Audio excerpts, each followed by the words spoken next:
programs, because I feel like there's so much that can be done, as you guys have probably already figured out, but there's so many gaps in care. And I feel like it really takes, special, unique people who have a heart for the work, but also the stamina for it. And I can tell with your dual programs that you definitely have it already. So congrats on making it this far. And I'm definitely looking forward for any potentials as an intern with the lab for your public health field study site.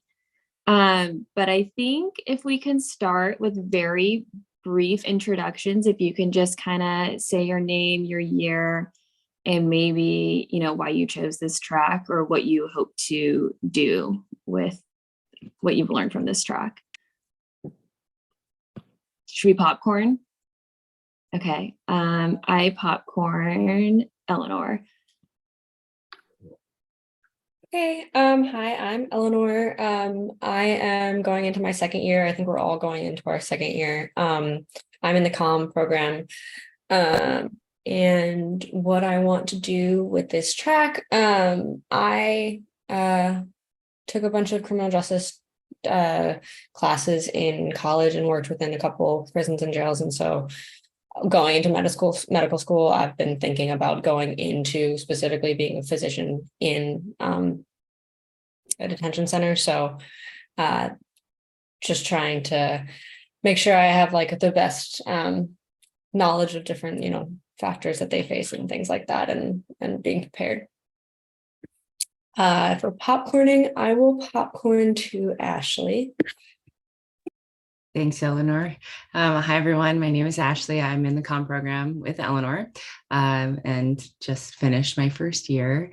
Let's see. I guess the reason why I chose this concentration is kind of just because it felt right for me. I've done a lot of work with community health, and naturally in that you have kind of lots of unique experiences with the incarcerated population in those communities, or people who just, were released and stuff like that. So I thought this would be a really great opportunity for me to learn more about an area of public health that, I think isn't really talked about enough. So with that, I will popcorn to Sada. Hi, Annika. I'm Sada. I actually have been to your the Equity Safe Space. It's pretty awesome what you're doing. Thank you for providing us that safe space. I just finished my first year in pharmacy and getting to my second year. Before starting this track, I wasn't really sure what I wanted to do. I was thinking about infectious diseases, all sorts of other things that I wanted to do. And then we had a guest speaker from San Quentin. And that basically opened a whole new avenue for me. So I'm very, very interested in eventually just flying to San Quentin, working there, and see if I can contribute in whichever small ways that I can to kind of help bridge some of the inequities that I see in there. Thank you, everyone. Oh, Dr. Kelly, did you want to say why you chose this? Why you chose to Dr. Kelly. Sure. Yes, I think everyone has maybe read, watched my video, my little intro video. But I think at the beginning of the session, I remarked on I was just really astounded to find out about the plight of people who were wrongfully convicted. And at that moment, I became really motivated to learn more. And I felt like this is something that I can really kind of get my hands around, my mind around, my heart is there.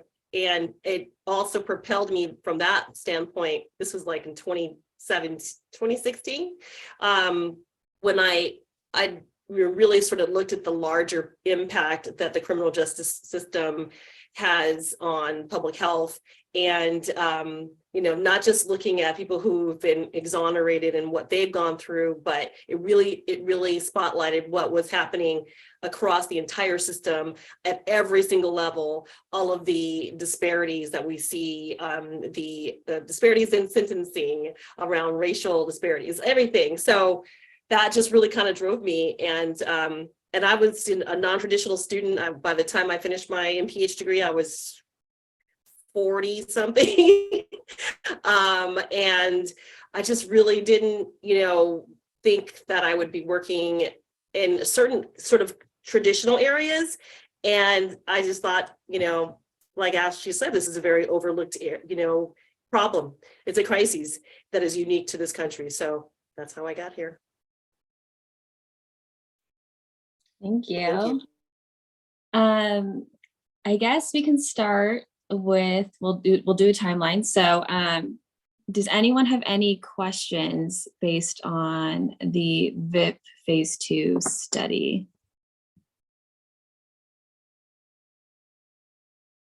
Or comments, either one.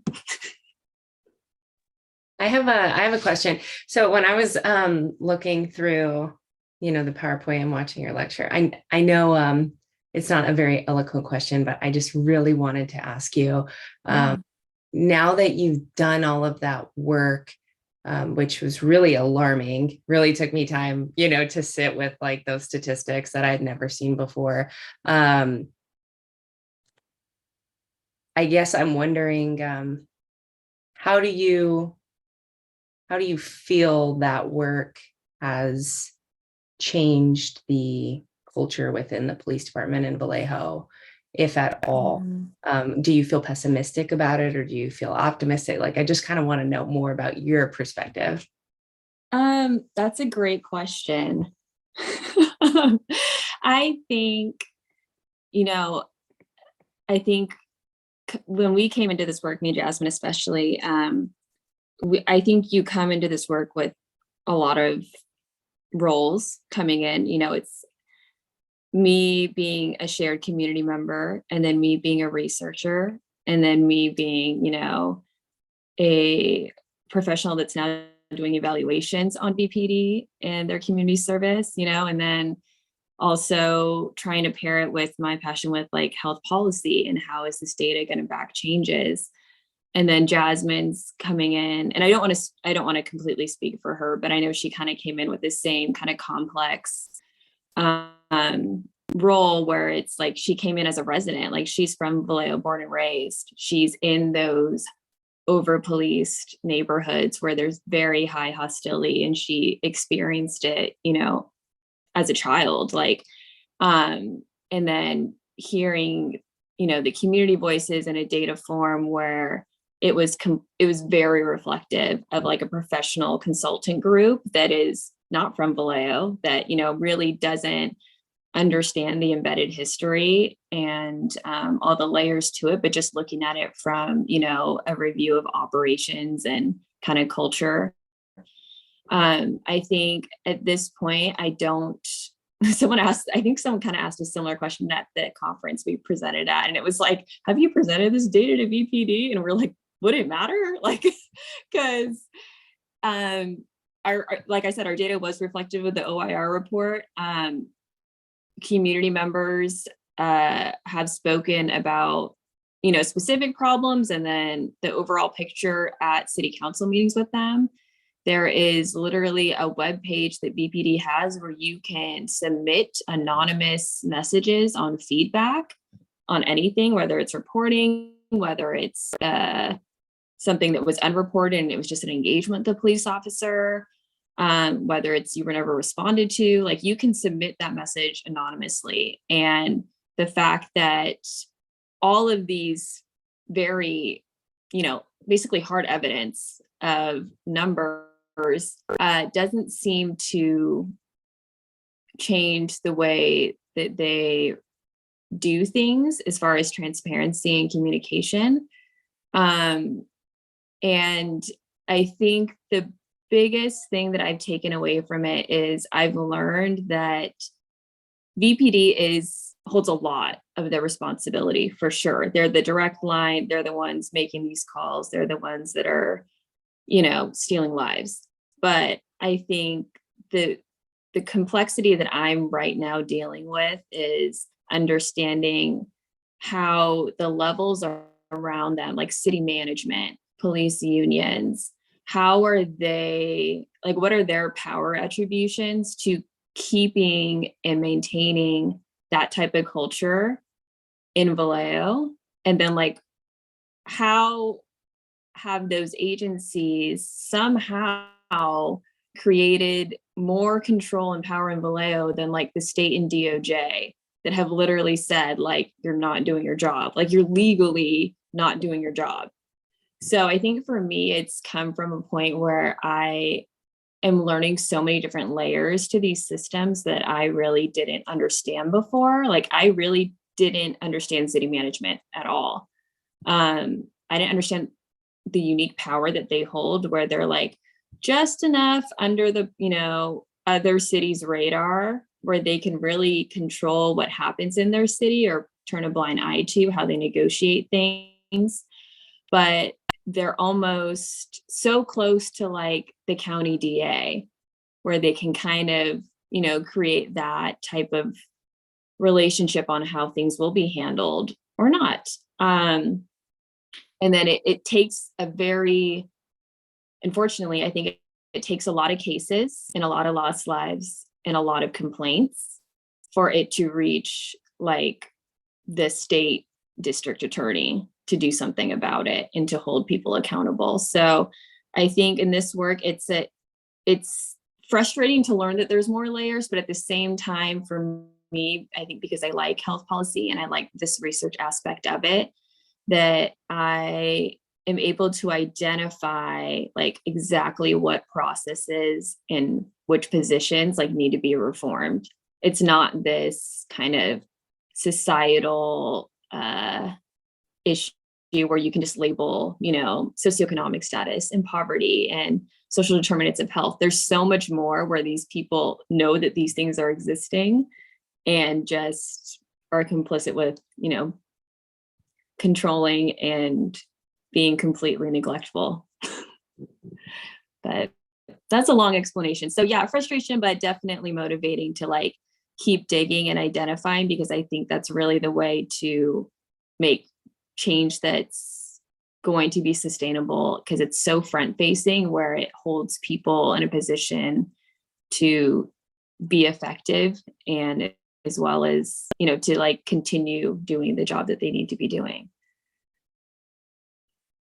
Thanks for sharing. Sorry for the hard-hitting question. No, I had to ask those questions, then like add something I didn't know, which was like, I think the conference question was like malpractice. And I was like, I don't know enough about police unions and their contracts with malpractice, but I don't think, if it's the same as medical providers, I don't think having that assurance is going to make them stop fatally shooting people. Like that's like, it doesn't connect. Anyone else? I had like kind of a logistical question, just thinking about like kind of with our other classes and like research design and things like that. So I know in your study, like a lot of, like, I think you had a high proportion of like white like people that responded that were white, or I think Asian American. And I think especially for like a police related study, sometimes like they're getting a racial demographic that matches the city can be really important. Like how is that something, like if you were to do the study again, because obviously you didn't know that and you couldn't control it and you couldn't like screen for people's race. If you were to do the study again, like do you have any like theories of techniques that you might do to try to get a more representative study? Because I was thinking about it and I was like, I wouldn't know how to go about that to try to get a sample that is really representative. Yeah, that's thank you for pointing that out, because that was something that we kind of were frustrated with, because especially in the first comparison, given the context of Vallejo, and the whole point is like, Vallejo is evenly spread, literally like a quarter. But then you see VPD and it's like 70% white. And then there's like, all the smaller percentages. And so to have an assessment, especially when there's over policing in these neighborhoods that are predominantly Black and brown, that we don't have that voice in the data, it was difficult. I think one, and I hate using this blanket approach, but one, the pandemic, like it was all virtual recruitment. And I think what we tried to do to kind of make that available to those communities more was to recruit through those grassroots organizations. And a lot of them, two of them are literally created from impacted family members.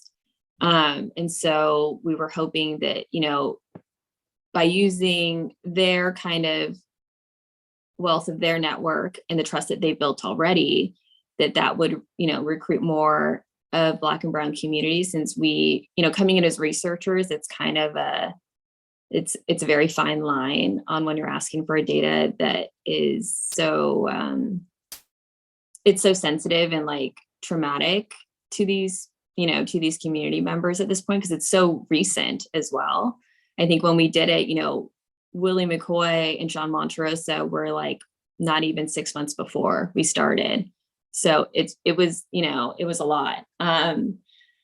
But I think if we were to do it over, because we did do a second run and we realized that it's not really our groups that are like the issue. I think it's really the embedded history and context of these communities with Vallejo PD. And then when you have that kind of ongoing failure and, an absence of transparency and follow-up, we've heard from impacted family members, community members, that they're really hesitant when it comes to any type of like media or intake on this type of information from them, because they've seen it literally just, the ball just gets dropped. Like the person comes, they get what they need, and nothing happens. Like there's no change to come of it. So it's almost like, why bother being re-traumatized, telling these things and, going through this survey,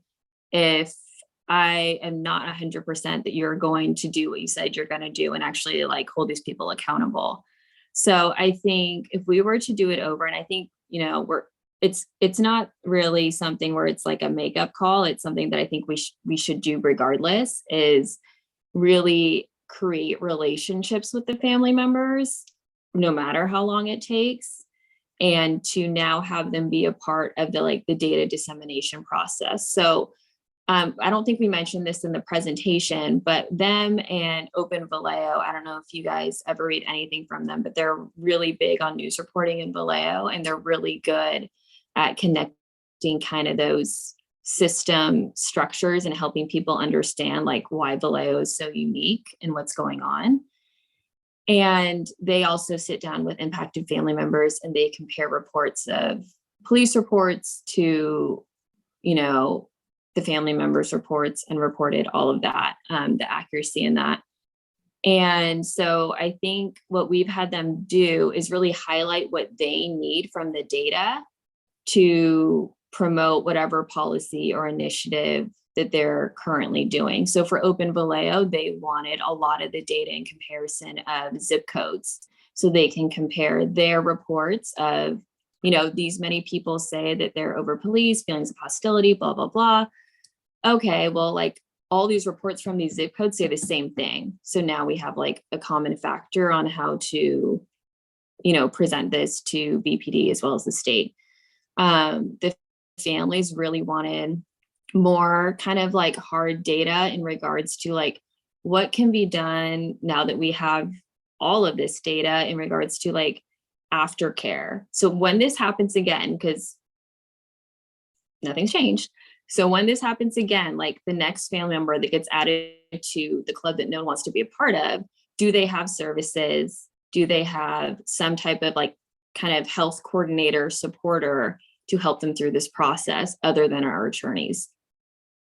And that's something that we've tried to still kind of find and figure out. But at the same time, like in order to make that competent and, realistic with these family members and what's really going to serve them and their needs, especially during grief, we've had to build relationships so they can actually design these programs. And that's something I can talk about in our field study presentation, because that's something that we are doing. I actually had a very similar question in regards to what you just mentioned about involved family members. So I know that in your presentation you mentioned that Corey McCoy was actually involved as well in helping to like gather some data.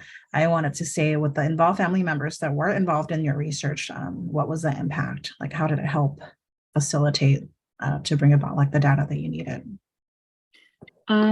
So Corey McCoy was wonderful. He went all out with the promotion of our study. Like they literally did like a video and used a drone and said like all these things on how to get people to take the survey. So I think what we've done so far is him and Melissa Nold, the attorney, have been really good about kind of keeping us in the loop about things when it comes to like events that they're holding or vigils. We still try to attend those, as well as like city council meetings, just to support, floor statements when they're made by family members. But as far as helping him, he was really on the approach of, what services can be given. And so I think we're finally in that phase where instead of trying to create another study or another kind of intervention to have those services, our project is more like consulting with them on a design of a service that would work for them, rather than having it be like an intervention. It's more kind of just like a collaborative design project, where they're consultants, but also kind of users of some VR software that we're looking at. Thank you. I thought that was pretty awesome that you're involving like the involved family members. I'm sure they feel. Yeah, I mean, we're very appreciative that they're open to it. I know it's a lot on their plate, and it's a lot to ask to, can you teach us? They have so much on their plate. So I think it's something that we've learned that it's, when they do let you in, it's something that we take with like really big honor that, that we are able to be on a side where they have confidence in us and a side that they're starting to trust us. Cause I think, as certain cases are ongoing and more things are found out, I think it can be really hard to trust people in the community, especially from kind of more external agencies like institutions or consulting groups. So, but yeah, Corey McCoy's been really good, and same with Chris and her sister as well, who are a bit of the William McCoy Foundation and a bit of FAM.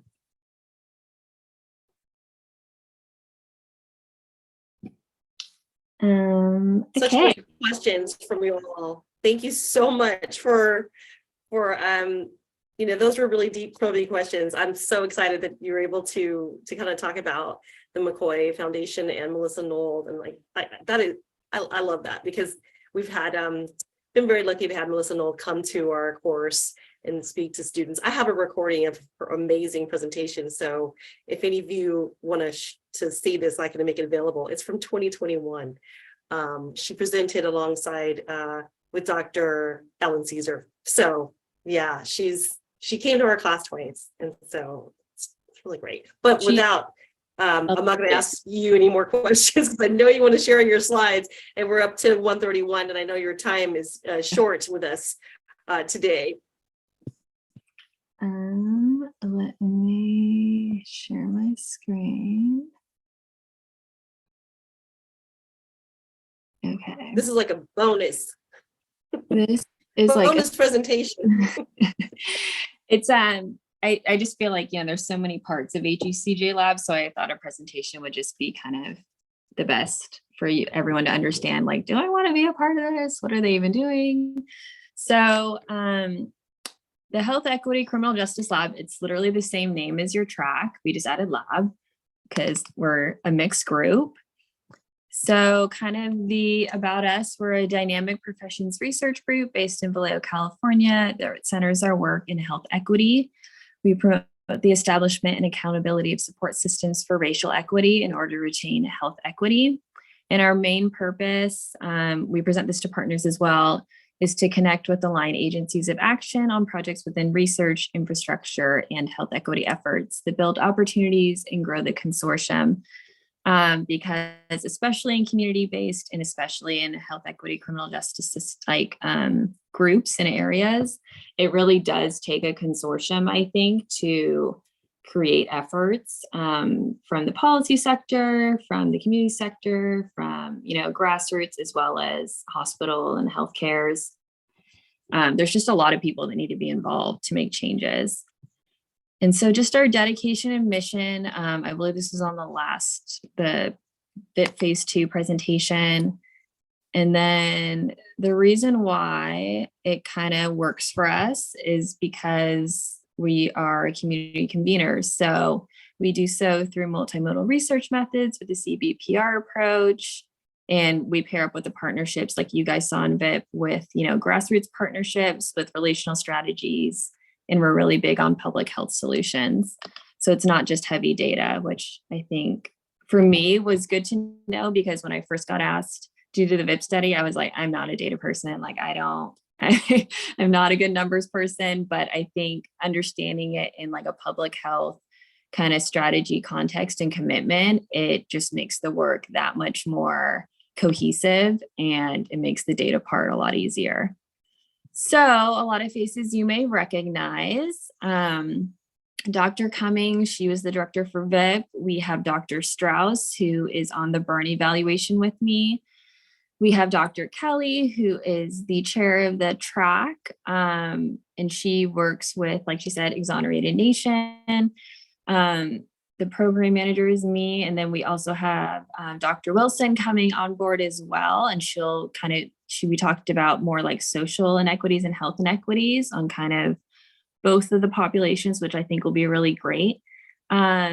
Recently, we had Martina. I think she's in her 3rd year now. She's in rotations, and she was an MPHDO student, and she worked on Project COPE with Exonerated Nation and Dr. Cummings. And she also presented at the conference with me and Jasmine on her project. And then we have Jasmine, who was also social justice fellow and a community action for health track. And she's really our data analyst and the one that did the whole wonderful like charting of coding and axial ground theory and all that. Like she is so good at like putting all these words into very easy pictures for people to understand. I don't understand her process when she's saying it, but when she puts it on, I was like, oh yeah, like this is for all learning levels. This is great. So she's really good at that. And also just taking on new systems. She can figure out any type of software. So this is typically what we do. We do a lot of research. We do a lot of data analysis. But we also, for the burn project, we've done a lot of formative evaluation, and that's really important, especially when it comes to VPD and their community services, to understand, what's really the outcomes and what are the advisory and recommendations moving forward so that, communities can become healthy again. And it's not just money to VPD to provide these services every time. So this is kind of the milestones that we've done so far. I put the start of our projects as well as kind of the presentations we've done. So I was able to present at APHA as well as Vessels of Vallejo's People's Budget report in 2021, which was really cool because I got to present with the Monterosa sisters when it came to basically defunding VPD and reallocating those funds to city needs. And so our data really coincided with, that VPD really doesn't need an extra $3 billion. We need to look at community health workers, we need to look at housing and all of those. And that actually was presented to City Council that year and the mayor. And these were our current projects for the year, the phase 1 and 2, the burn evaluation with Dr. Strauss that I mentioned, That is ongoing. We are in year 2 right now. And then Project Cope, which was with Dr. Cummings and Marty. And then these are partnerships that we've made thus far through the projects. And let's see. So the main thing that we really match on is we need to make sure that, you know, we're aligning on projects presented or with agencies, partnered agencies that are really for action, as well as that they connect research and infrastructure and health equity efforts. And that lastly, that they continue to build opportunities for further impact beyond the program term. Okay, so I really wanted to overview artificial intelligence and machine learning, as that is not going to go away. It's going to continue to grow, but there's huge asks of it from like the national, sorry, I am blanking. I can see their letters. I'll skip them. But Kaiser, CHIP, as well as private foundations, they are asking for a lot of kind of innovations on ways to bridge the gaps in care and to detect and mitigate bias by using AI and ML.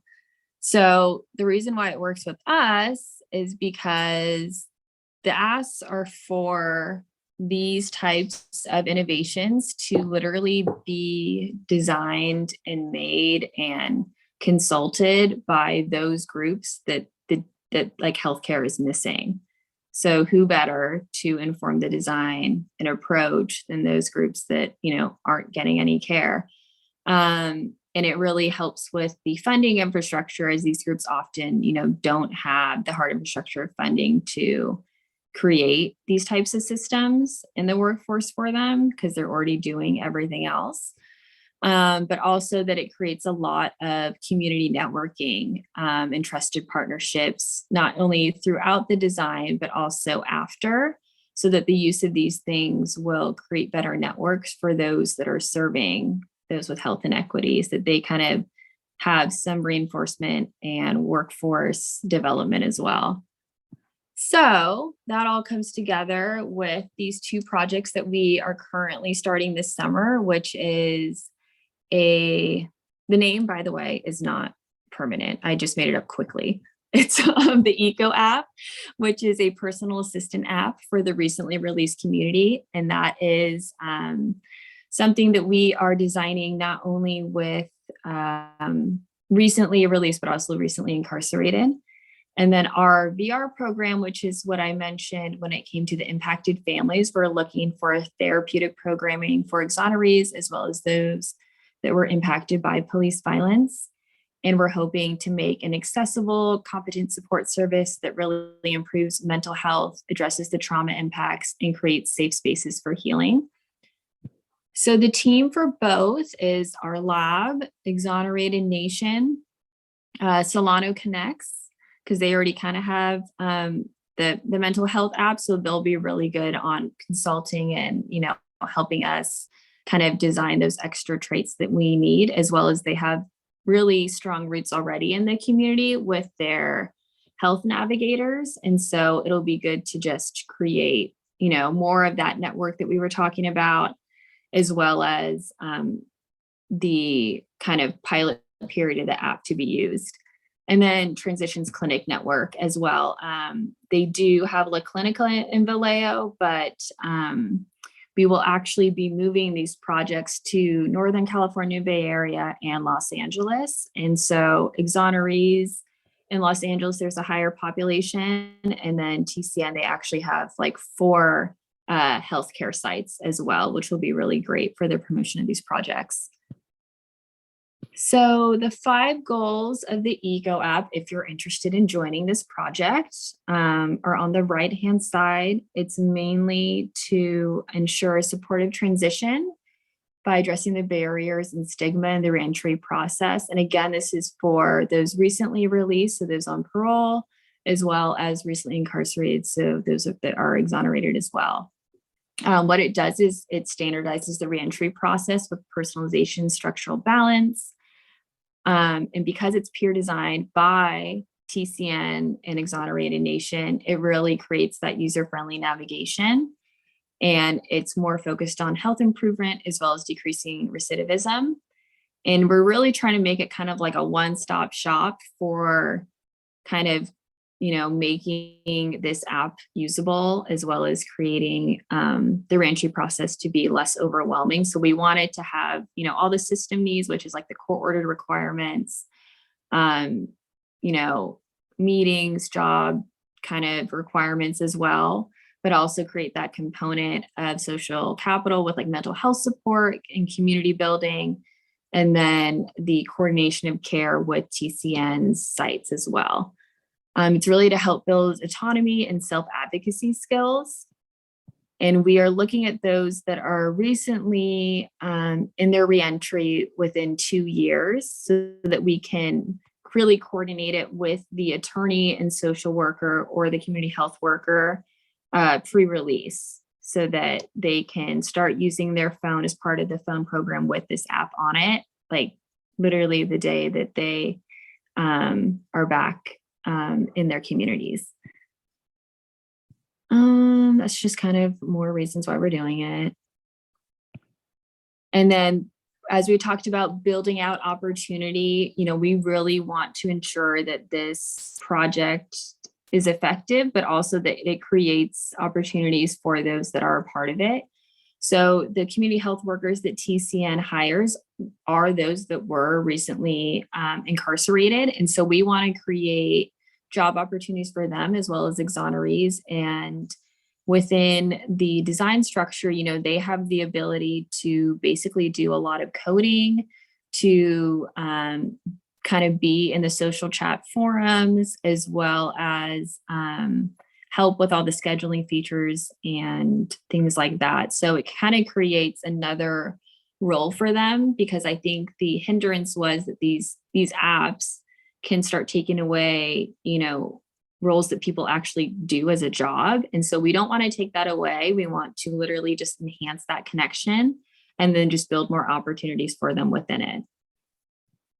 And then the VR program is, again, a therapeutic support service. We want to make sure that it is able to be integrated in anyone's life, especially during the healing process and during their experiences with grief. And so we are looking at kind of software that decreases stress symptoms, but stimulates a lot of, relaxation therapeutic tools through software that they are literally using in like VR goggles. So the goggles actually create a really safe space, and they're accessible. Some of them you don't even need Wi-Fi. You charge them like you charge a phone. And so, a person can literally, if they're, feel that they're triggered or starting to have an episode, or they can kind of make it a consistent routine, but you're literally able to put on the goggles, sit in a chair. And when you put on the goggles, it creates kind of like a safe space in isolation, because they're just so sealed, that I think it would be really compatible for these types of populations that we're looking at. Because I think there's also a hesitation with going to a formal therapy service. So this kind of helps create those kind of off-hour clinic times. And we're hoping to find some biomarkers with those to help kind of reduce the impacts of chronic stress and PTSD that often comes with these populations when they are experiencing this type of trauma. Oh yeah, so like I mentioned, they'll be in Solano and LA, and we're hoping this year will be Solano, and then the next year will be kind of combined with LA. And then just the focuses as well. And then if you have more questions about them, or you're interested, you can literally scan that QR code and it'll open up your email and fill in our email address for you. And you can just send us a message directly. But it doesn't have to be on this project. It can just be on our work in general. And that is all.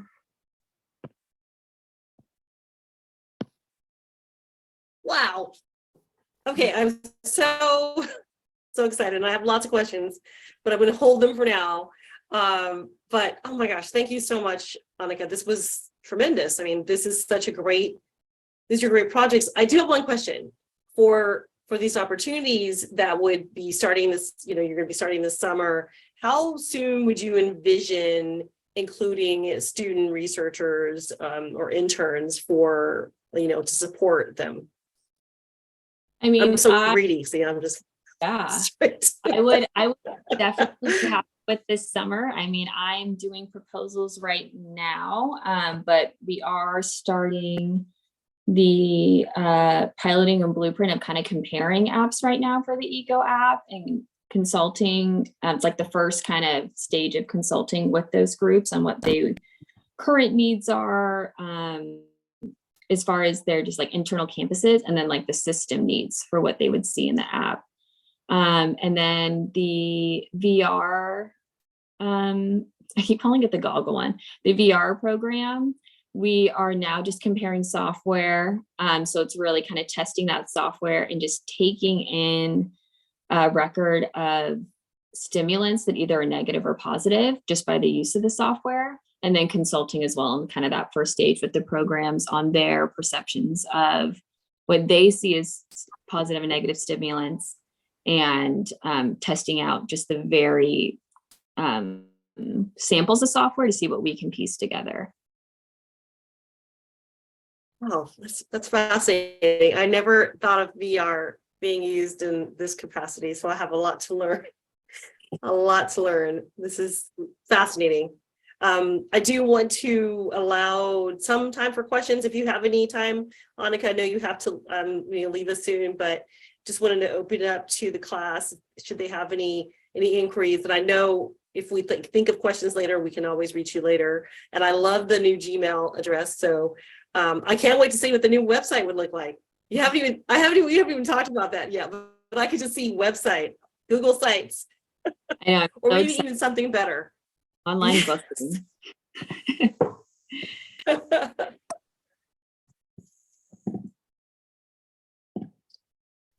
Sorry about the background noise. I actually wanted to say that I just signed up for a work study with Valentina and Elena for Solano Connects as their mental health navigator.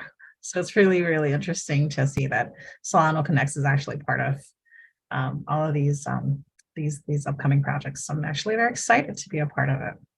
Oh, nice. Yeah.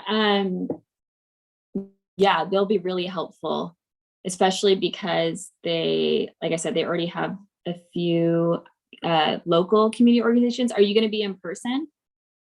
I think Elena and Valentina wants me to do virtual for now, and then eventually kind of like slowly transition to like in person. Okay. Yeah. I mean, I think also just their feedback portal in general with the health navigators is really helpful because, they have like their own directory that they're like making sure is, verified every month.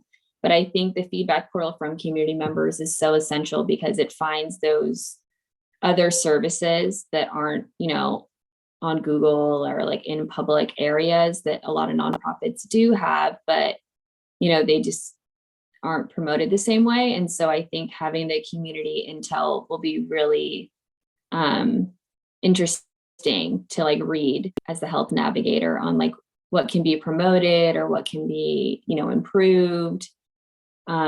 Especially because you guys, I think, also pair with NAMI for a lot of support lines as well. That was interesting. Thank you. Back on that note, like for now, how are you guys thinking about sort of like promoting this to I guess like the current prison system for like the incarcerated and those who are former persons who have been incarcerated, so they know that there's these resources they can use. Yeah. So what we tried to do is really have kind of those that already are constantly in touch with this population. So TCN, not only will they be a consult, but we are utilizing as well as hoping to get an award where we can provide them another community health worker. But basically their community health workers would really promote the app when they're on visits, and also after appointments with the healthcare provider is kind of like ongoing care. And so the app would be used that way. And then with Exonerated Nation, it would be utilized with the social worker that goes with the attorney pre-release, and that does the kind of welcome package with the phone provided with the app already on it. And they would kind of be the navigator and kind of liaison of it. But as far as training those people, we would really utilize Solano Connects and their health navigators to kind of pair up on how to train the apps to those specific roles within those organizations. Awesome. Thank you.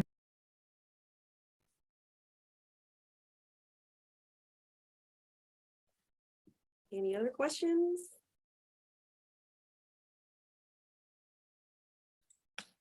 Wow. So thank you again, Annika. I really appreciate this amazing presentation. I mean, to me, it's amazing because I'm learning right alongside my class today about these incredible opportunities and the amazing work that you're already building on within the lab itself, and upon the research that you've already been really heavily involved with. And it's just so interesting to hear, not only about the future, but what you're building on with VIPP, and how you not only did all of this scientific research, but you got to actually partner with the families, how they were really involved, and all the allies that are there to support them and really further the work that they're doing. I do want to point out that your partners for the future studies, TCN, that's one of our sites for the field study. So we will be welcoming Ms. Madonna Garcia Crowley, who is a community health worker with Transitions Clinic, working alongside Dr. Ann Finkelstein. And so they'll be speaking to us later on in the session, the academic summer session. And so, of course, Solano Connects is one of our partners. We send a lot of students their way, and we have a student, I think, interning with them. I want to say now, I can't remember. So maybe you're working with them, Sada, I'm not sure, but yeah, they regularly take on our students. Yeah, actually, yes, Dr. Teresa Hoskins, who's in the DOMPH program, she is working with Elena and Valentina. So two more of our colleagues, and they have, it's just fascinating, all the work they've been doing around the app. So it's just great. I can't wait to learn more. So, but I know we'll be talking soon, and we'll be, regularly meeting. But this is just so great it's just like perfect timing.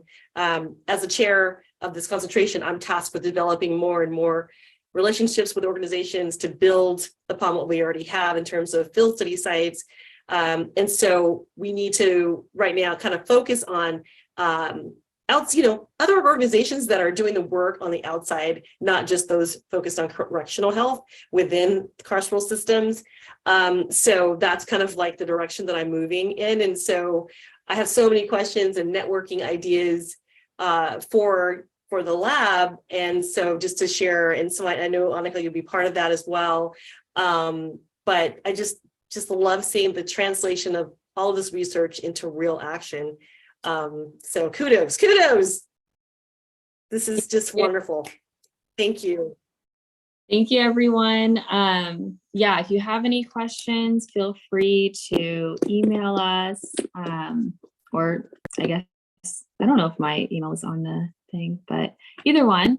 And I definitely will keep Dr. Kelly updated, of course, if she's a part of the lab, but if we have any kind of upcoming benchmarks that we made with either of the apps to kind of promote them in this track as well. So, all right. Thank you, everyone, for your time. Thank you, Dr. Kelly, for having me. Yeah, Thank you. Thank you for joining us.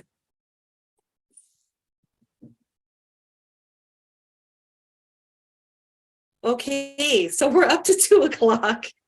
I'm sorry, I didn't know that was going to happen. Time management. But this was such a, important opportunity, and the slides were shared with me last night, and I didn't open them until today, and right before class, because I wanted to make sure they were available. And I thought, oh my gosh, this is kind of a dream come true for our concentration and our faculty, and just it's moving so fast. And I don't think that we've all, like Dr. Strauss and Dr. Cummings, we haven't even sat down to talk about this. So it's all like fluid and exciting at the same time. So apologies for the time, because I wanted you to have like a full hour, at least an hour, to listen to Judge Healy. So before I sort of we break for viewing that lecture, I want to just see where everybody's at, because today is also midterm day. And I don't know, I just want to just take a temperature read, see how you all feeling. The midterm is obviously take home, and it's not due until next week. But I just feel like we're a little bit rushed if you're feeling like, okay, I can watch maybe 40 minutes of the judge's talk on diversion, which is really, really great. But he pretty much ends at about an hour, where he's like talking about really important concrete stuff, central to the work that he does in Solano County around collaborative courts. And he also works with our guest speaker for today, our other guest speaker, Lisa Uren, who's going to talk to us about mental health and policing, something, kind of in sort of, we want to continue this conversation about policing, but this is specific to different solutions that the county is looking at to reduce the number of fatalities, de-escalate, dangerous encounters between police and citizens. And so, so we thought it was important to have that. So she's prepared a talk for us. She's got about 35 slides or so. She probably will be about a half hour. So, so I want to invite you to watch Judge Healy, who also works with Lisa Uren. She's over at NAMI, so they're friends. They've known each other for years. She's a lawyer, and but I feel like I'm going to be rushing you all if you feel like, okay, I can go back and listen to the judge's talk. And then there's also another recording that I want to give you on part 2 of the lecture, my first lecture, that focuses on the history of the historical origins of mass incarceration in this country, which I think you all have a pretty good handle on. So it's a really short video, but I feel like you'll be cramming all these videos in before you actually look at your midterm. So temperature read, how do you all feel about this take home midterm being opened up today at 5, or would you rather me open it up next week? Just wondering. When is it due? I don't think we can see a due date on Canvas, or maybe I just can't find it. Yeah, so it was going to be due on the 20. Sorry, I'm looking at the wrong class. I was just opening up last semester's class. So so for a week, so it's going to be session, sorry, wrong class still. Anyways, it's due next week before we meet, so that would be the 28th. So you would have today, the weekend. Let me just check myself before I wreck myself. I want to make sure I'm quoting the right stuff. So I haven't opened it up yet, but you should be able to see the due date. Maybe it's not allowing you to see the due date because the questions are still secret. And I can open them up right now because it doesn't really matter. But so they would be due the 28th. So that would be the Wednesday before we meet next week. So how do you guys feel about that? I mean, it's just I know if you have other competing priorities, I don't want to rush it. I don't, because obviously today, I also want to make the recordings available for you. So I'll be uploading them right after we're offline today, so you can watch all of it. So Lisa will be recorded, Annika's recorded, I think Dr. Kaczynski is recorded. I just have to just slightly edit them. So not a huge thing, but I want to make sure you have all that material before working on the midterm. So it's short answer essay questions. You see the rubric and everything. So how do you all feel about that?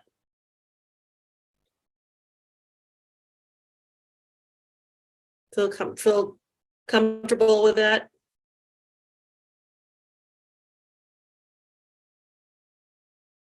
So a thumbs up from everybody. I'm a little confused what the question is. Are we comfortable with opening it up now versus opening it Yeah, up? as opposed to next week. Are Okay. you okay? Because today is like when it will be available, and then you'll be able to start working on it.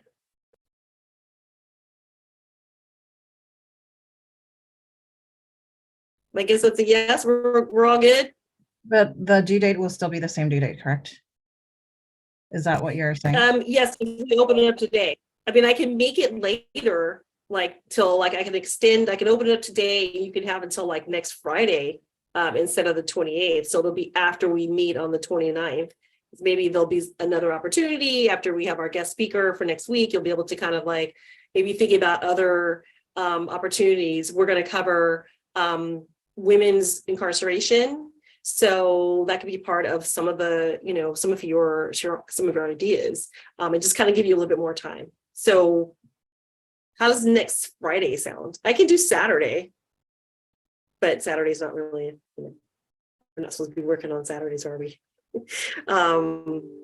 What do you think? I'm happy to open it up and extend the deadline so that you still have the opportunity to read the questions today, jot down some ideas. Yeah, that would be awesome if you can open it today and maybe extend the deadline. That would be awesome. Okay, great. All right. So is Friday of next week good? Or would you like Saturday? Like you could just like submit it by Saturday at noon. Yeah, Saturday. Which is okay, great. All right, awesome.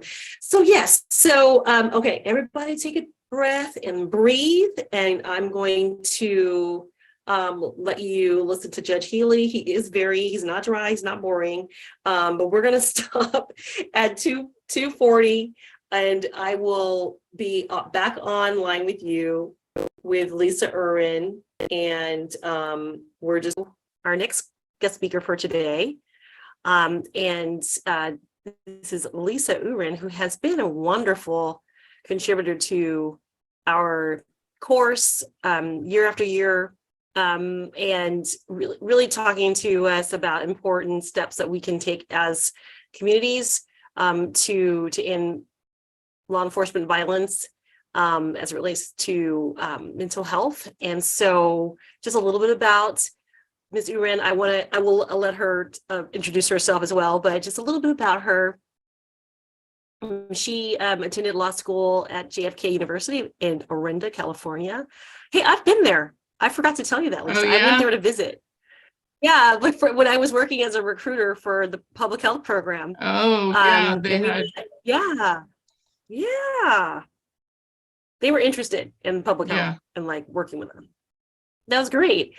So you we talked about your externship at the California First District Court of Appeals, where you were working to research issues and draft opinions. And upon graduating in 1998, Lisa began working as a civil litigation trial attorney, where she worked for 15 years. And today, she is heavily involved in Solano County NAMI, or National Alliance on Mental Health, as a Solano County affiliate. NAMI, as we talked about today, is an organization that Toro Solano Connects is working with.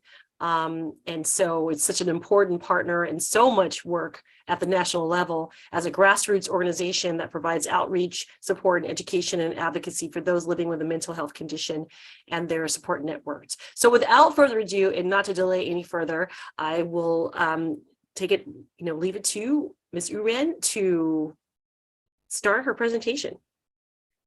Okay, let's see. I have this thing that says this meeting is being recorded. So my background, Professor Kelly has pretty much provided my background. I've never done any criminal work really, and a lot of what I do for NAMI is in the criminal defense area. I work on what's called the diversion program, which is when the judge decides that you have committed a crime as a result of your mental illness. They will divert you out of the regular court system and put you in a diversion system where you get case management, housing, employment, benefits, all kinds of stuff. So we've had 16 people graduate so far, and we've only had 2 that haven't graduated, and that's only because they passed away during the time of their guardianship. So that's what I do a lot of, is work on the diversion program. So there are 3 issues pertinent to mental health with law enforcement. First, and you may not see these in the order that they're in until later on, but first is officer wellness, their own mental health, because if they don't have their own mental health, how are they going to help somebody else? How are they going to recognize somebody else's mental health issues? And they're probably not going to react very well if that is indeed the case.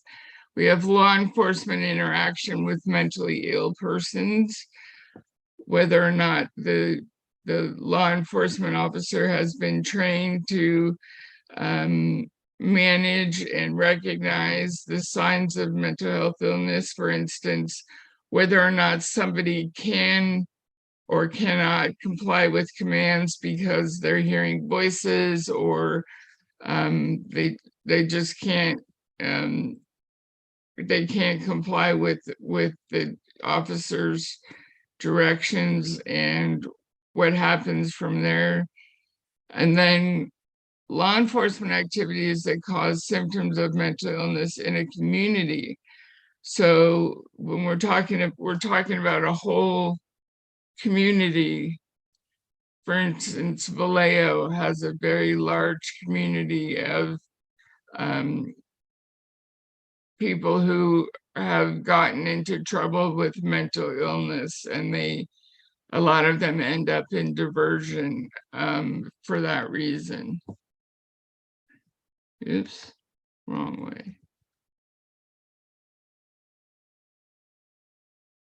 So what's common to all of these things? Stigma is common to all of these things, especially with the officer wellness part of it. Most officers, no matter how advanced they think they are, they think that because of the stigma of asking for help, they see it as being wimpy, and they should be able to do it themselves and put their boots on the ground, and they've got their gun and they're gonna be okay. And that's not really the case when it comes to trauma that these officers have faced, and they've faced a lot of trauma with calls. They need to have their own treatment, and then also they need to get rid of the stigma they have for members of the community who are have mental illness as well. They need to be trained in what to look for and how to handle people in the community who are having mental health crises. Now I don't know if any of you have seen this, but this is a a flag that the police officers use to show, many of them use to put on their cars or their trucks or whatever, to show the blue line shows the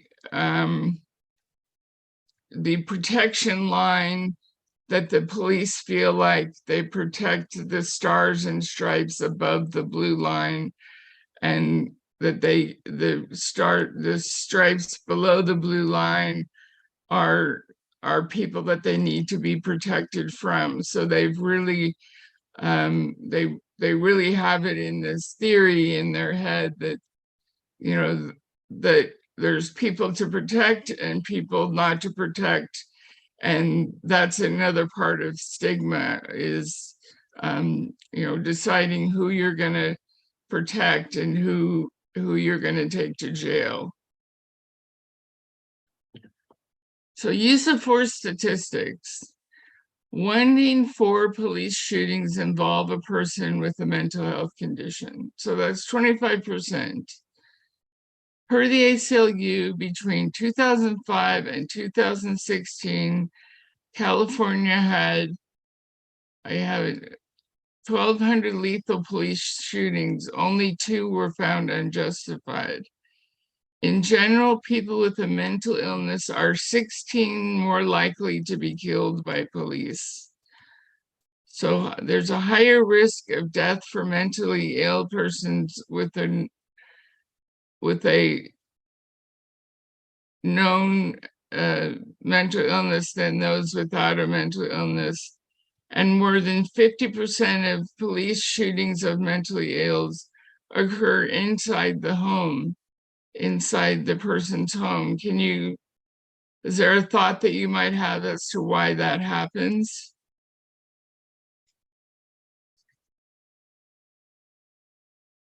Is it perhaps because when individuals are in their home, they have access to knives or other weapons that one might not have while just walking around on the street?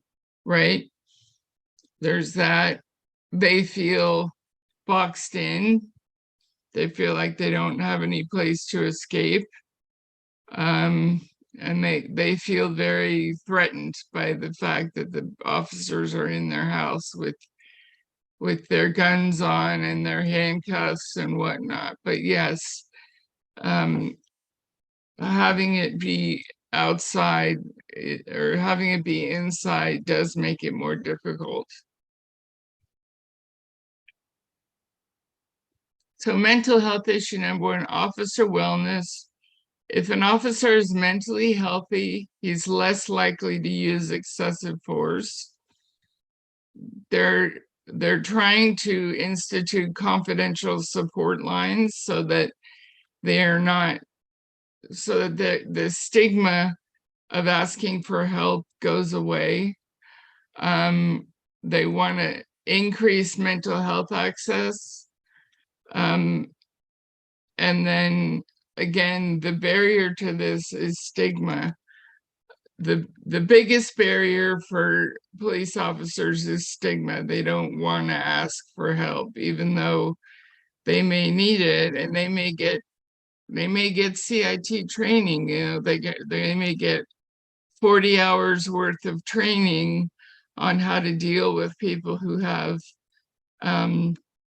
mental health conditions, but they think, oh, well, it's not me. I can handle it myself. I don't need to worry about it. So there's different types. The other action is the types of reaction to unpredictable situations. And that's what we're looking at here on both sides of the coin. The officer doesn't know what they're walking into, and the person doesn't know what the officer's walking into. So hopefully we can train people, we can train dispatchers on how to get the most information and the most helpful information, so that when they're dispatching patrol cars, the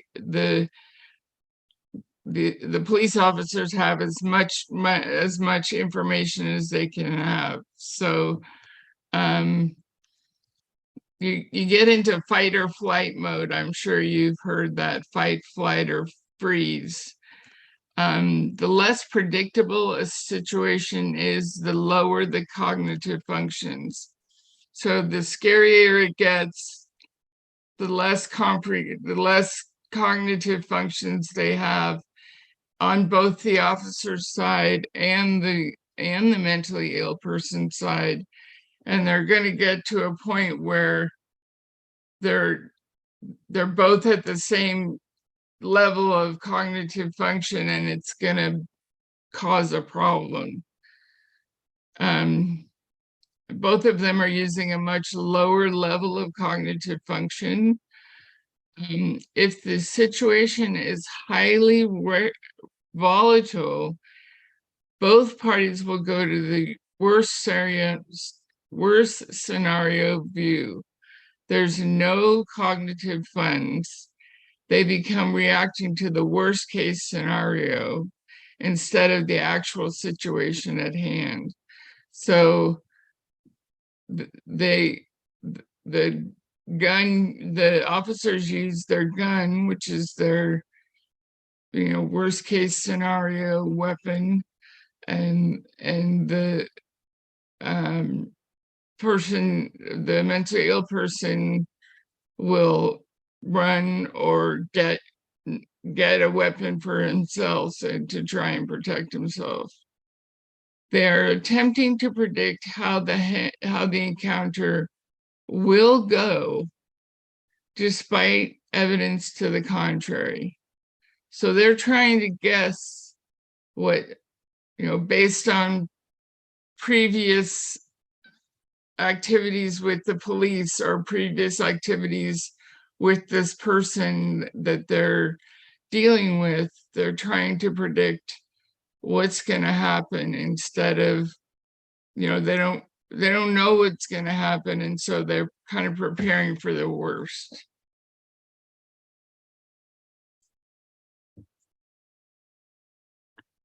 So here's a little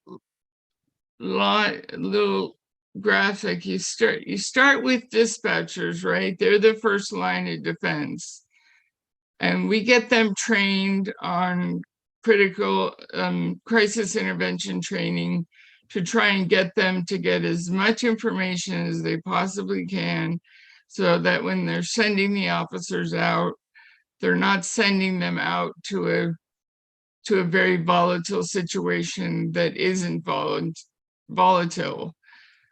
They want to make sure they're sending them to the right level of danger. The dispatcher needs to ask the right questions. The dispatchers and the police officers right now they receive 8 hours of crisis intervention training. That's part of their basic training. But what we're trying to do, NAMI, as a grassroots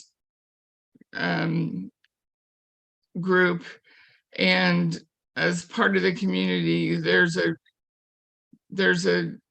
thing that I'm going to talk to in a minute called crisis intervention team training, which is a 40-hour training. It's a full week of training of what to look for, how to handle it, how to handle suicide prevention, how to de-escalate a situation so that you don't get somebody that's in a bad way before you can help them. So the thing that the law enforcement officers need to know is the person not complying with their orders because they won't or because they can't? Many mentally ill people have disorganized thinking and speech, so they can't understand what the officer is trying to tell them, and they get frustrated and upset and angry, And that just sets off a a powder keg of problems. They're having hallucinations, sensation of something that's not there. Delusions. The most popular delusion is paranoia, and that of course comes in when the law enforcement officer comes in and the person is convinced that he's coming to get them and that they're going to take him away to jail. There's self-harm, suicidal thoughts or action, and they're similar to drug and alcohol abuse symptoms. So those are what the law enforcement officers need to look at when they get to a call. Why do law enforcement officers need to know the symptoms of mental illness? This will allow law enforcement officers to efficiently and safely approach and resolve the situation for the purpose, for the person who's suffering from the crisis, the public, and for the officer. And when I do trainings for CIT trainings, I emphasize the officer part because that's where I get their buy-in, right? That's where I get oh, okay, you're not just making me do something to make me to have another job that I have to do. I have to do 50 other things, and now you're asking me to be a social worker on top of it, So we try and emphasize the fact that this is going to keep everyone safe, especially the officers. So they can get the person into treatment instead of jail and take advantage of certain court programs like the diversion program. And knowing the signs of mental illness can help get the person into long-term treatment instead of jail. This is just a reminder of the use of force statistics. 1 in 4 police shootings involve a person with mental health condition. Per the ACLU, between 2005 and 2016, California had 1,200 lethal police shootings, only 2 of which were found unjustified. And generally, people with a mental illness are more than, I can't read my slide there, but they're more likely to be killed by police. There's higher risk of death for mentally ill persons with a knife than those without mental illness, and more than 50% of police shootings of mental illness occur inside the home, and we talked about that. So what can we do to improve law enforcement's response to mental health crises? There's a map called the sequential intercept model. And it's a model that shows, it starts with, it's in the community, and it starts with crisis calls and takes it all the way through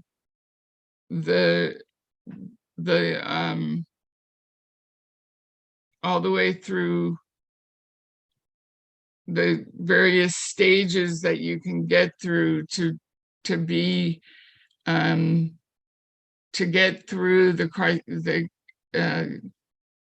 sorry, I can't think of it, to get through the criminal justice system. So right here, when you see a specialty court, that's the diversion court that I was talking about. That's the court that Judge Healy runs. I understand you heard Judge Healy a little bit ago.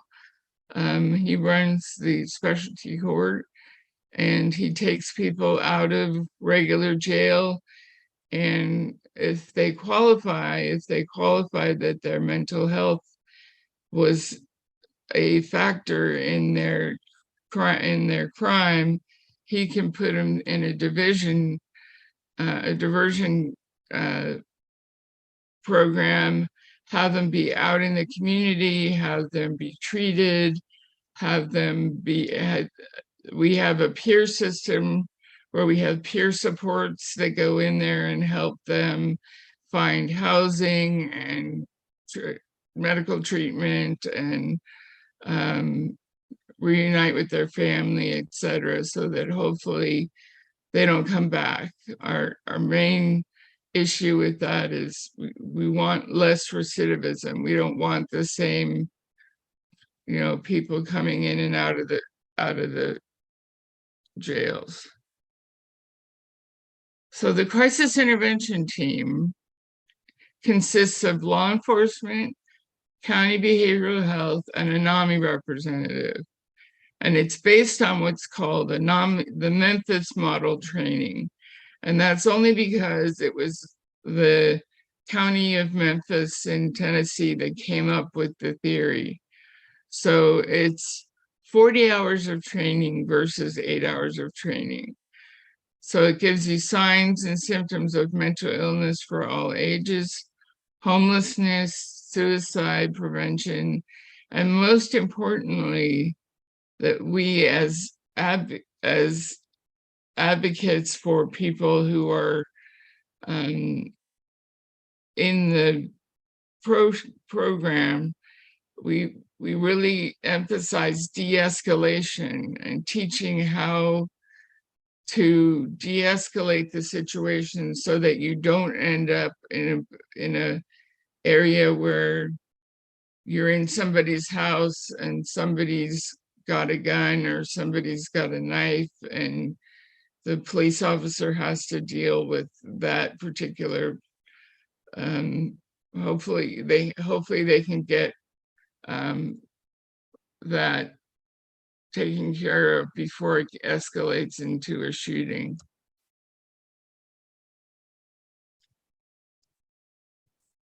Where's it go?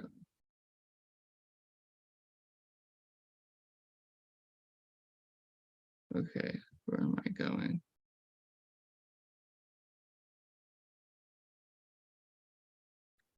So there was a change in the use of force law as well recently last year. It required a lower standard to prove excessive use of force. So it became easier to charge police officers with excessive use of force. It requires public disclosure of records.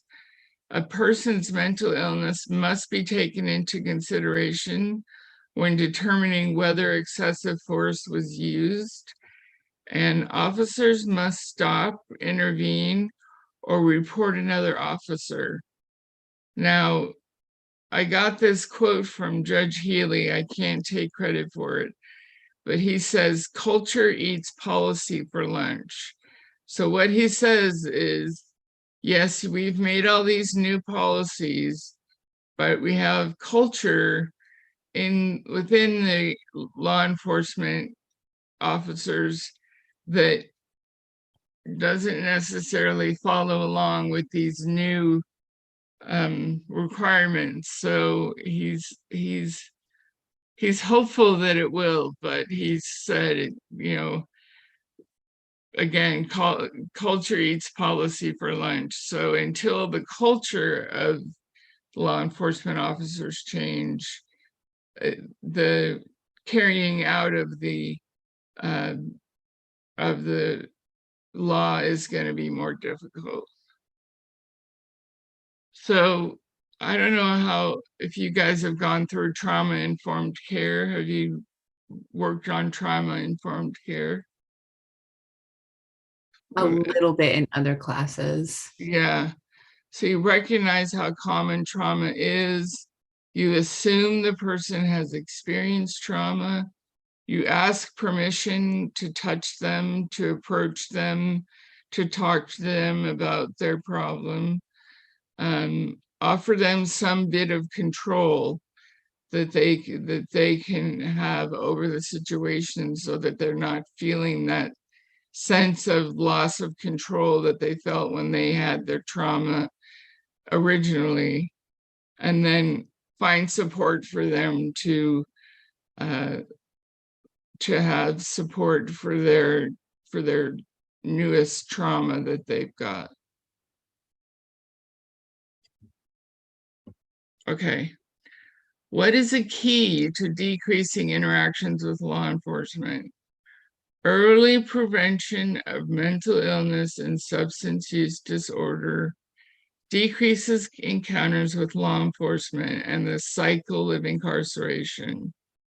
It allows more funds to go into treatment rather than enforcement. So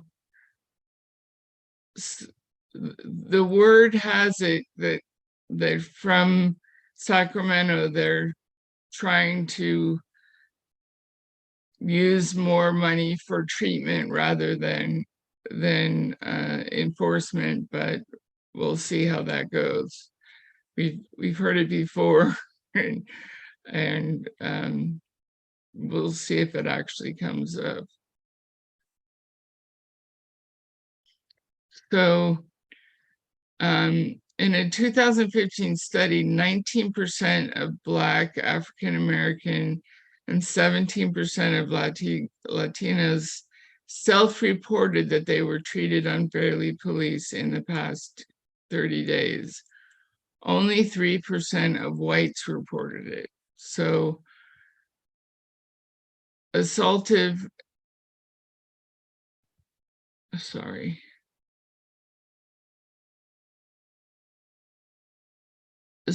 and severe assaultive type physical without a weapon, physical with a weapon, sexual and psychologically, greater adverse psych offenses, psychological and neglectful, not responding to or not following up on calls is two of the areas where the community, where the law enforcement activities don't follow up. They don't follow up with calls.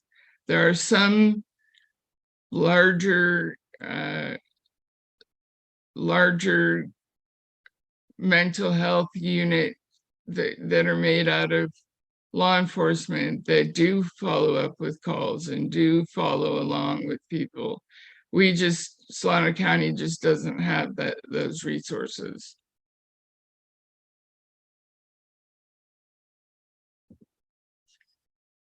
So law enforcement action with community leaders, with community mentors, there's always the threat of victimization by police. So that's something that certain members of our community live with every day. And that's something that's got to live with as a trauma to them every day. So they live in anticipation of stress based on past action by law enforcement in the community. So neighborhood stories that they've heard, that are part of the community that make, again, contribute to the trauma of the community. And they help create the community's worst case scenario as well as the individuals. So the neighborhood is always going to think the worst case scenario. If they get pulled over by a police officer or stopped by a police officer, they're going to assume the worst, right? They're going to really have a bad taste in their mouth from previous interactions with the police, and also intergenerational contacts with police. As it goes generation to generation to generation, it gets pulled out. So vicarious trauma is people are not directly offended by the event, but they are affected by the trauma. For example, mass shootings, intergenerational transmission of trauma, as I just talked about, in marginalized communities, re-traumatized by media reports. So they keep getting re-traumatized by hearing about these reports of mass shootings or even just stories within their neighborhood of violence between law enforcement and people with mental health conditions. And re-traumatization by the handling of the situation. There's administrative, there's criminal, and there's civil. Those are three different ways that they can be re-traumatized. So this results in mental health issues in the community.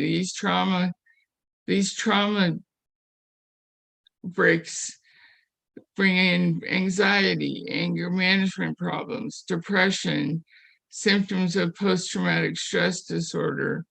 All of these can also lead to physical illnesses.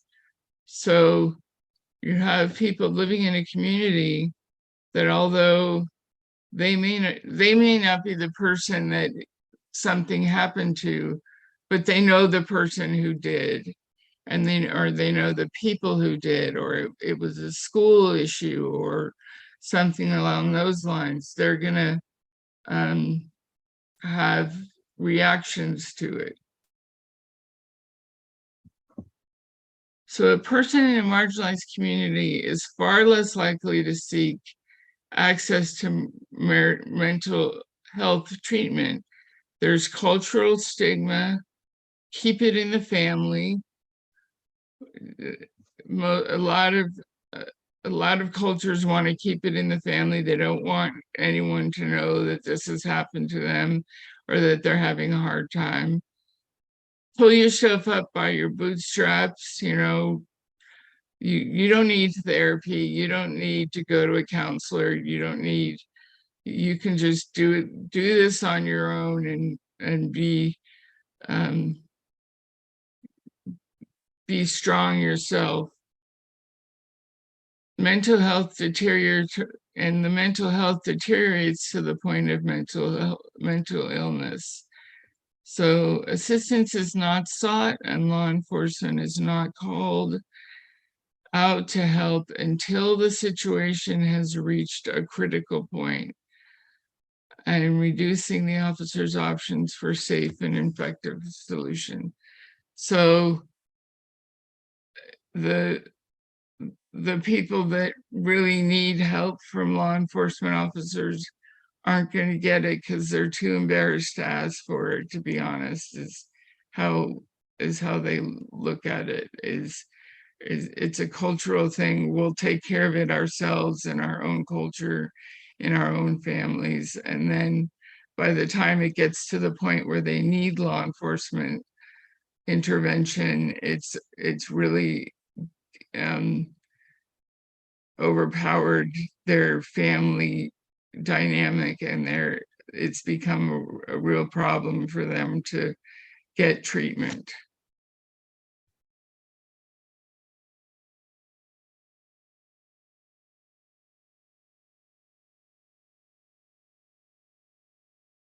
So accepting help, out of 80 of 90 total homeless in Vacaville, only 10% accepted help for the CRU. Findings and priorities: early intervention, housing. 10 to 30% of Solano homeless are usually untreated. Wraparound services. I need to.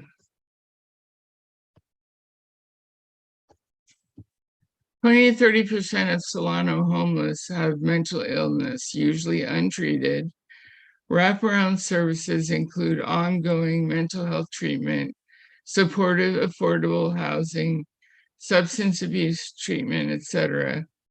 education for community on how to access services and housing. Law enforcement training is what we're working on with the CIT training, and criminal justice alternatives like the divergent therapy.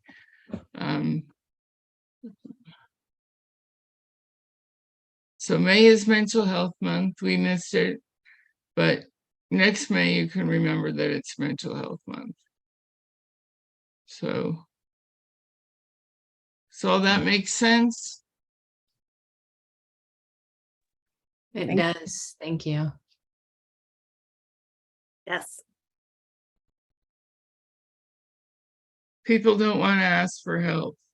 They don't know how. They don't know what to say.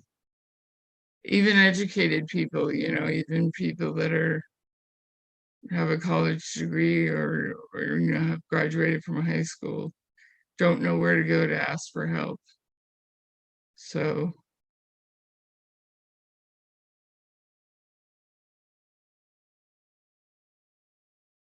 So a quick question for you, Lisa. So how is the CIT training moving ahead in Solano County now? we have The had 40 hours. we have Go had ahead. two we've had two cohorts of 22 people each, that were made up of officers from various departments. Fairfield mainly, Solano Sheriff mainly. We've had some Vallejo, we've had some Benicia, we've had some Rio Vista. Vacaville gets their own training from another source, so they're not going to be joining Solano anytime soon. They've got their contract with somebody else. So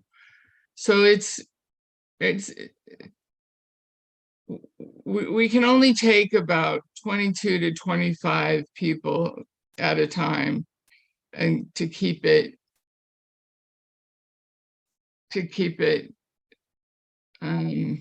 fresh, to keep it from being a big, huge hall full of people. We're trying to keep it kind of a little personal and a little easier for people to ask questions and take down notes and whatnot. So our next cohort is in September.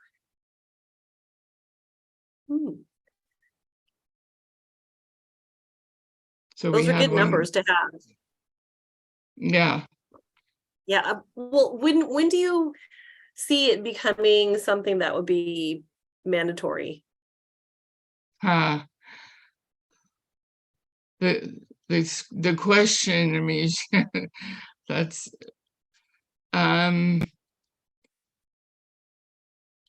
the problem with it becoming mandatory is the funding, and they claim that they don't have the funding to do that right now, but they're at least getting some people in there that'll get trained. But I think within the next 5 years, they're going to try and make it mandatory and make it so that you have to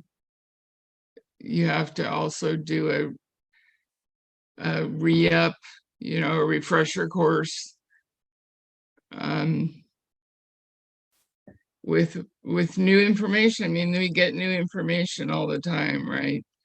So Right. So we'll get that information also.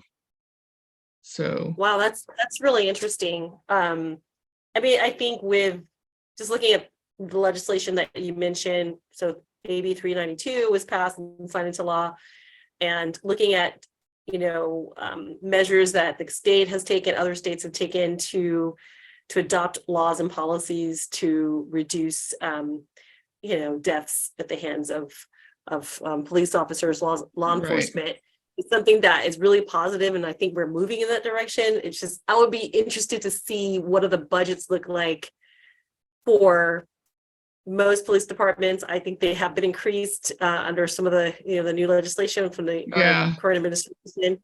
And it's like you have all this money to do this type of, to pay for other parts of law enforcement, but there's not enough money to like ensure the public that everyone is going through this really great training. And then there's the other argument that Judge Healy reminds us of all the time, and I think my class is getting this from their other instructor in the other class this summer, like culture, eats policy for lunch. And I hear my boss saying it all the time now because she's co-instructor in that course. So with that, I mean, it's like you can have all the training possible, and that you could be subsidizing it through federal grants and or making it just mandatory where every police department has to have it.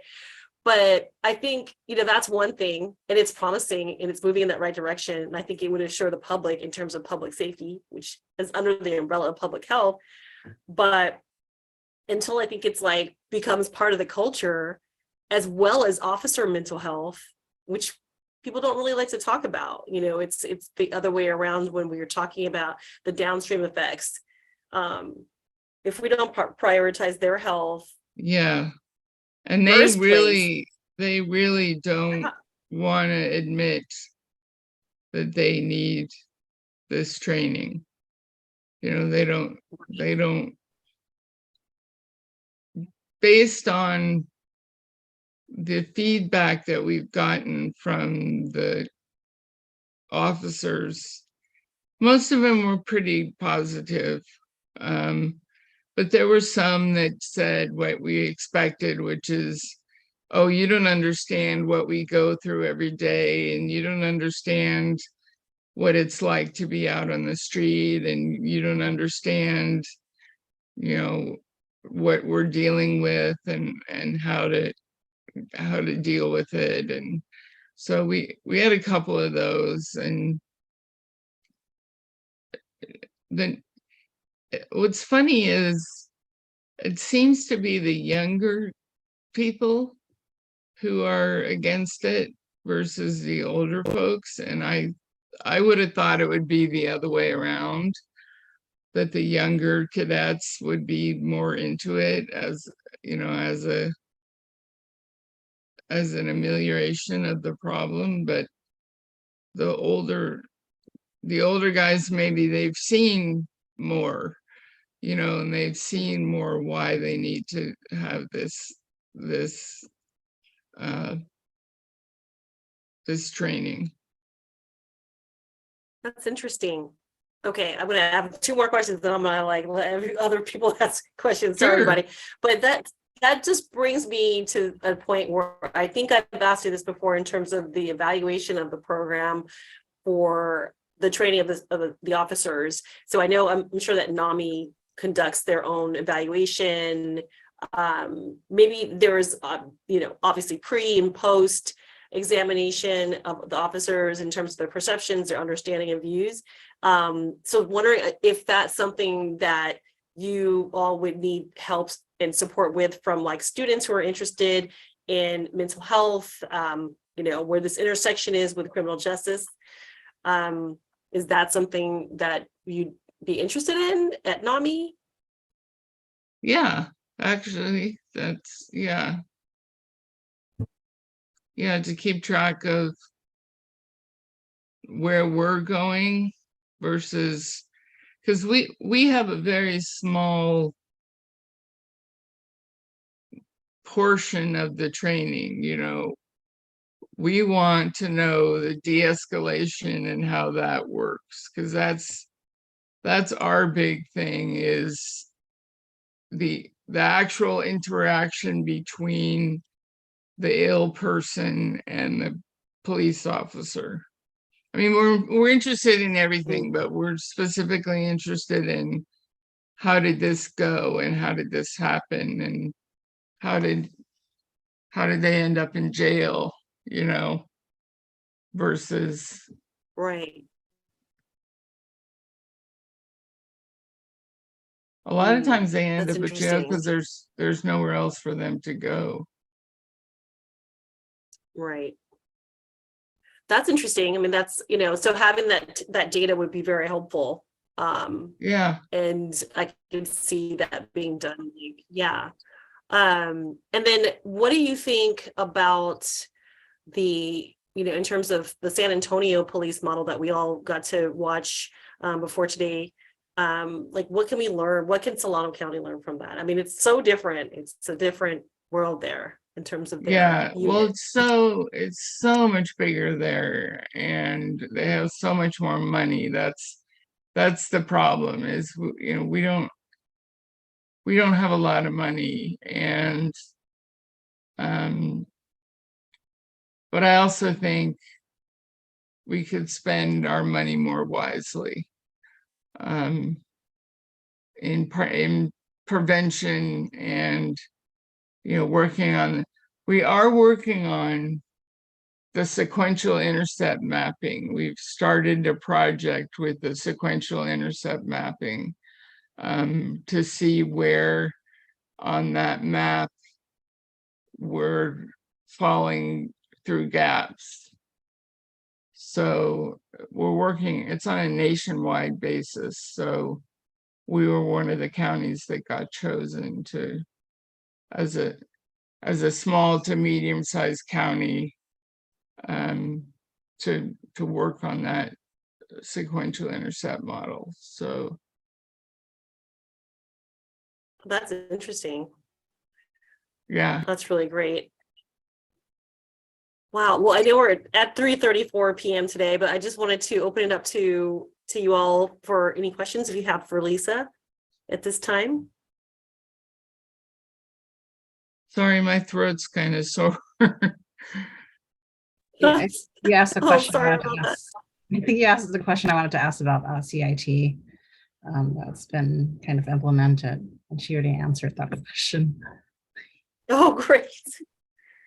I'm going to, in August, I got a scholarship to go to the CIT International Conference it's in Detroit of all places, but I'm going to go and hopefully learn a lot more about how different places do different things.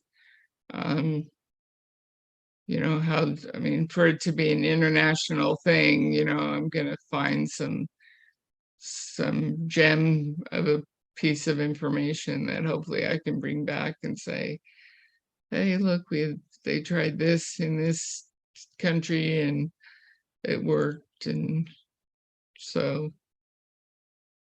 That's really great. How I'm exciting. I'm hoping, so excited for you. yeah, I'm going to Michigan next week, but I'm not going to Detroit.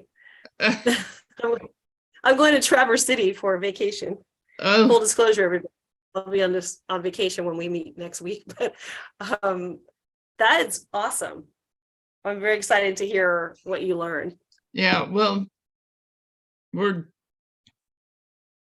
really trying to get county behavioral health, law enforcement, and NAMI to really work hard together on this project. And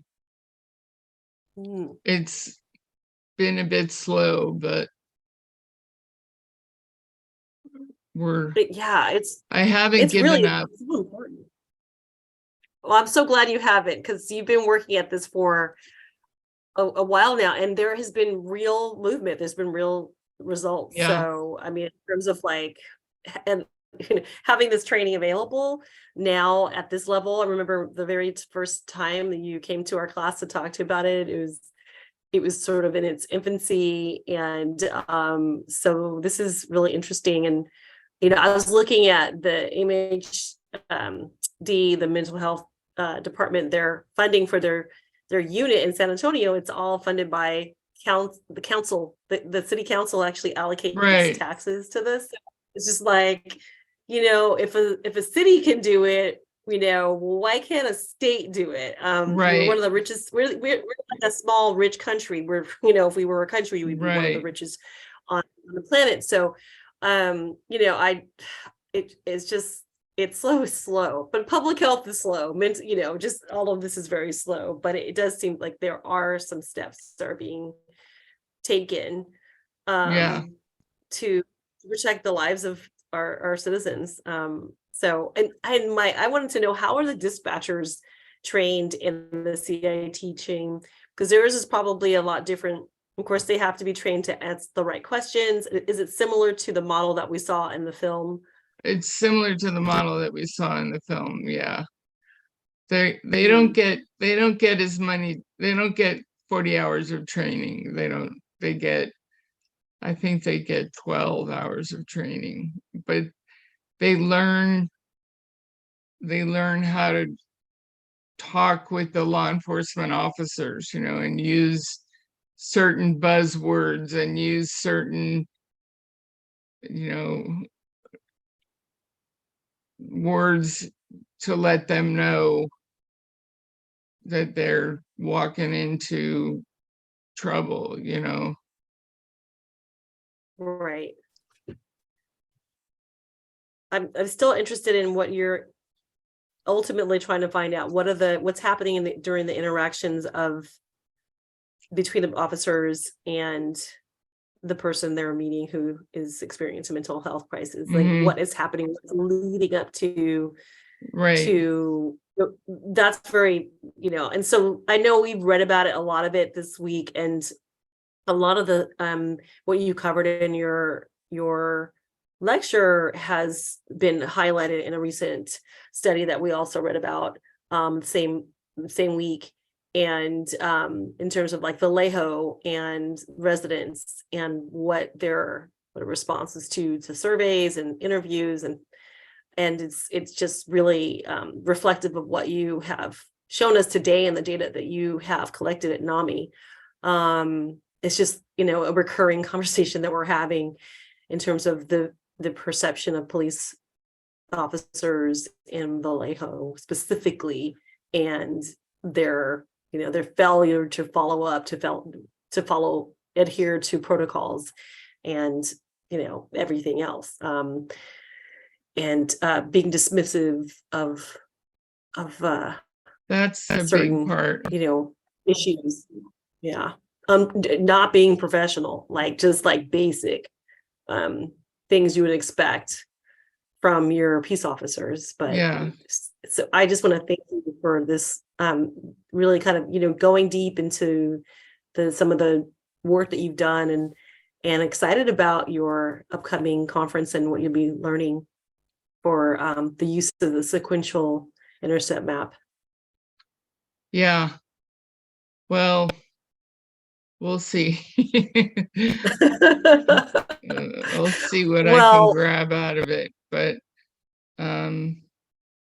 it's got to be something. I mean, there's got to be stuff out there that's helpful. That, I mean, our one of our main blockage is getting the law enforcement officers to want to participate, and that's something that I think we can get or from all over the world. I'm sure everybody has that trouble in every country, and to see how they solve that problem will be very interesting. yes. Oh, for sure. Very interesting to see if there could be an evaluation of the participants in your training, and look at the demographics, because you mentioned like some of them are younger, and those officers tend to be I guess more not so interested in this training. It's like a waste of their time versus the older officers. That would be really interesting to look at in a study. Yeah, and it's then because it really interested me that the older officers didn't blow it off. You know, I thought they would say, "Oh, I've been doing this for 20 years. I don't need some, you know, social worker come in and tell me how to do my job." And we do get those, but we also get the we want help. We're getting sent out on these calls that we can't handle, that we need help with, and anything you can do to help us is wonderful. So Wow. it's a real diverse set of people that you get, and 40 hours, a 40-hour week of training is long. That's to have to keep track of Right. symptoms, and Some would argue that it's not long enough. well, that's what I would say. That's what I would say. I would break it up and make it more like a week every 3 months or something, and break it up like that, so that but the problem is they have to cover their shifts, when the police officers aren't out on their shifts, they got to cover them. So that's double time, because they got to pay the guy to go to class, and then they got to pay the guy to cover the guy going to class. So, their argument is we've got 2 people to pay to Right. be able to have this class. Wow. Well, I want to thank you again, Lisa. This was a really Sure. good part of our conversation today. We've been focusing on law enforcement and mental health and police violence in our surrounding community. So it's just been a great part of this conversation and adds to our learning. So I really appreciate you being Great. here with us today. Sure. And thank you so much for a great presentation. It was just a pleasure. And I can't wait to hear about your conference. Yeah. Okay. Thanks a right. lot, guys. Thank you. Good luck. Thank you. Have a great Okay. weekend. You too. Bye-bye. Okay, class. So we are at 3:45. So Sada, I wanted to ask you if you wanted to present today, or if you guys feel like you want to go for 3 presentations next week and just, hammer it out that way, so we can just kind of have a mental health break for ourselves. We have to remind ourselves when we're doing this work, we also have to take care of ourselves. And I think it may have been a challenging week for us all. So wanted to get your pulse on that. How do you all feel about that? Yeah, I'd like to go with the 3 for next. That'd be awesome. Yeah, it's been a jam-packed day. I jammed a lot into today, and had a kind of a longer than planned first presentation that kind of just came up organically, I think, last night. So didn't know how long that was going to last, but I'm so glad that you got a chance to hear at least a big portion of Judge Healy's talk, and how, of course, it relates to mental health. I mean, that is his real passion. Had a great experience with just him so far. He's been such a big supporter of our program, and he'll email us all the time with new information and ideas and conferences, and he invites us to conferences. So I got to speak at one of his conferences that he chairs, and so just a great partnership. So I'm glad you got to hear that, and there's more to hear, I'm sure, because there's like another half an hour or so, and then there's some Q&A at the end. So it's not quite as long as what you have in the recording. So it only goes to about 1 hour, 8 minutes and 33 seconds of really what you need to know. But he provides a lot of great resources. And I want to add that Judge Healy is a resource for you if you wanted to reach out for him, to him for any information. He always provides his email address. So if I've had several students do that over the past few years. So working on any of their projects, he's been a great resource. So let me know if you I think his email might be at the end, but if you don't have it and you're interested in reaching out to him specifically on issues around diversion, mental health, all the courts that he works with in Solano County, Superior Court too, definitely let me know. I'll put it also in the Canvas so you can see that. I forgot to add him to the list of like orgs for your that we share with 634, the other class you're taking this summer. And so I realized that he was such a huge, resource for students last year doing the same assignment that I should have added him. But so he's more like Superior Court. So I'll add that for you guys so you have it as well. If you're thinking about it, if you haven't already sorted out what you're going to do in terms of your one-on-one interviews for Mr. Ignacio Hernandez's class.